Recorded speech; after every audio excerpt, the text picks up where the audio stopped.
ওই ব্যাংকের security guard, আমি স্পেসিফিকভাবে বলে দিই, ইসলামী ব্যাংকে সিকিউরিটি গার্ড যারা ছিল ওদেরকে কোনো পরীক্ষা ছাড়াই 5 তারিখ শেখ হাসিনা চলে গেছে, 11 তারিখ ওরা অফিসার হয়ে গেছে। ওদের তো সার্কুলার পরীক্ষার তো কথাই আসে না, ওদের কোনো সার্কুলারই নাই। 5 তারিখ ওরা কিভাবে সম্ভব? আমরা যদি এত সার্কুলার মেনটেন করে অনলাইনে আমাদের আবেদন করে পরীক্ষা দিয়ে যদি আমাদের চাকরিটা যদি ওনারা যদি অবৈধ বলে, তাহলে এই দারোয়ানরা আজকে দারোয়ান কালকে অফিসার হয়ে যায়, সেটা কিভাবে বৈধ আমরা জানতে চাই। আমাদেরকে বাহির করে দিয়েছে, বিআই সংকোচনের একটা অজুহাত দেখিয়ে আমাদেরকে বাহির করে দিয়েছে, টার্মিনেশন করেছে আমাদের।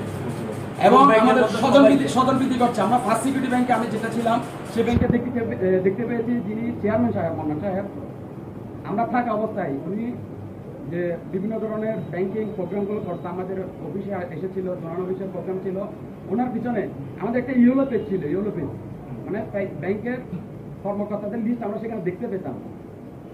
2 দিন উনি জয়েন দেওয়ার 3 দিনের মধ্যে দেখতেছি নতুন নতুন কর্মকর্তারা এখানে কি, কিন্তু এর কয়েক মাস আগেও কোনো সার্কুলার ছিল না।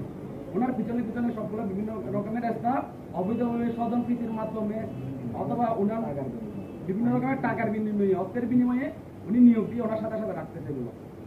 যেহেতু বিআই সংকোচনের অজুহাত দেখিয়ে আমাদেরকে বাহির করে দিয়েছে, তাহলে সেহেতু কিভাবে ফার্স্ট সিকিউরিটি ইসলামী ব্যাংকের চেয়ারম্যান, বর্তমান চেয়ারম্যান পরিষদের, উনি কিভাবে ওনার পরিচিতদের উনি কিভাবে নিয়োগ দেন? তাহলে সেটাও কি অবৈধ নয়? প্রশ্ন থেকে যায় আপনাদের কাছে।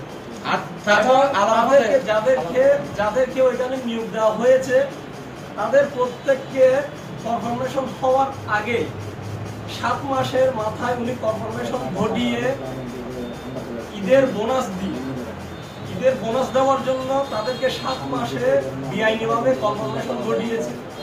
এবং এদের অনেককেই হাউস লোন ধরিয়ে দিয়েছে, কোটি কোটি টাকার হাউস লোন ধরিয়ে দিয়েছে। তাহলে সেটাও কি অবৈধ নয়?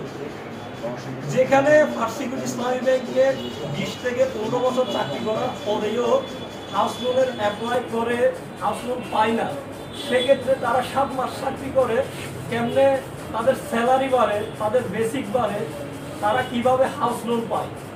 তাহলে সেটাও কি একটা অর্থ কেলেঙ্কারির মধ্যে পড়ে না? এবং তারা স্বজনপ্রীতি দেখিয়ে বারবার তাদের দলের মানুষ এবং তাদের আত্মীয় স্বজনদেরকে এখানে চাকরিতে নিয়োগ দিচ্ছে কোনো পরীক্ষা ছাড়াই। তাহলে সেটাও তো অবৈধ নিয়োগ।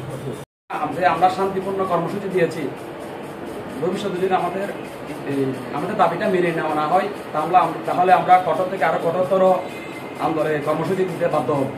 Asaduzzaman, additional SP crime, Chittagong জেলা, বারংবার এভাবে পটিয়ার সাধারণ মানুষের বিভিন্নভাবে আক্রমণ ও প্রতিহত করে আসছেন।